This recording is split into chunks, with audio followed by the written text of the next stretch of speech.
তদন্তৰ ওপৰত দুই এটা কথা ক'ব বিচাৰিছো।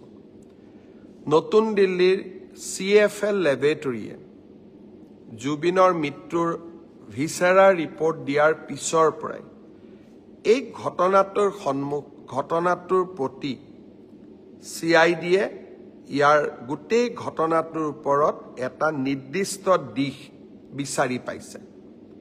আৰু মই ভাবো যে খুব কম দিনৰ ভিতৰতে আমি জুবিনৰ মৃত্যুৰ সৈতে জড়িত সমস্ত ঘটনাৰ আজি আদালতৰ আগত আমি প্ৰকাশ কৰিব পাৰিম। আমি এতিয়া বহুখিনি কনফিডেন্ট হৈছো যে এই তদন্তৰ গতি আকাংক্ষিত গতিৰে আগবাঢ়িছে আৰু আমি নিৰ্ধাৰিত সময়ত আদালতক সমূহ খবৰ আমি জনাব পাৰিম। ছিংগাপুৰৰ অসমীয়াসকল নহা বাবে আমি মনোকষ্ট পাইছিলোঁ।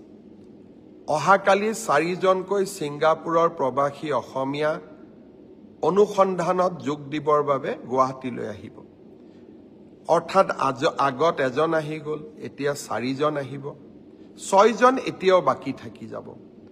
মই সেই 6গৰাকী অসমীয়াক আকৌ এবাৰ ক'ম যে অসমৰ হিয়া ৰামথু প্ৰাণৰ শিল্পী জুবিন গাৰ্গৰ মৃত্যুৰ তদন্তত সহায় কৰা আপোনালোকৰ লিগেল ৰেছপন্সিবিলিটি, আইনগত দায়িত্ব, আপোনালোকৰ মৰেল ৰেছপন্সিবিলিটি, আপোনালোকৰ নৈতিক দায়িত্ব আৰু আপোনালোকে অসমলৈ আহিব লাগিবই। যিসকলে অসমলৈ নিজে নাহে তেওঁলোকক কেনেকৈ আনিব লাগে তাৰ বাবেও আমি আইনৰ ব্যৱস্থা ল'বলৈ কুণ্ঠাবোধ নকৰোঁ। মই আশা কৰোঁ আপোনালোকে সোনকালে আহক। আপোনালোকৰ ষ্টেটমেণ্টখিনি লোৱাৰ লগে লগে আমি আদালতক গোটেই ঘটনা অতি সোনকালে জনাবলৈ সক্ষম হ'ম। কাৰণ আকৌ এবাৰ কৈছোঁ, যোৱা কালি CFL দিল্লী ৰিপৰ্ট অহাৰ পিছত এতিয়া আমি বহুত বেছি কনফিডেণ্ট যে জুবিনক ন্যায় দিয়াৰ প্ৰক্ৰিয়া, ন্যায়ালয়ে দিব, কিন্তু ন্যায় দিয়াৰ প্ৰক্ৰিয়াক আমি ত্বৰান্বিত কৰিবলৈ এতিয়া সক্ষম।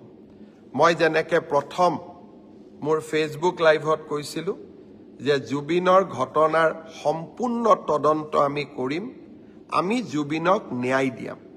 আজি মই বহুত আত্মবিশ্বাসী যোৱাকালি CFLৰ ৰিপৰ্ট দেখাৰ পিছত যে হয়, এতিয়া আমি যি আপোনালোকক প্ৰথম দিনা মই প্ৰতিশ্ৰুতি দিছিলোঁ সেই প্ৰতিশ্ৰুতি নিশ্চিতভাৱে আমি ৰক্ষা কৰিব পাৰিম।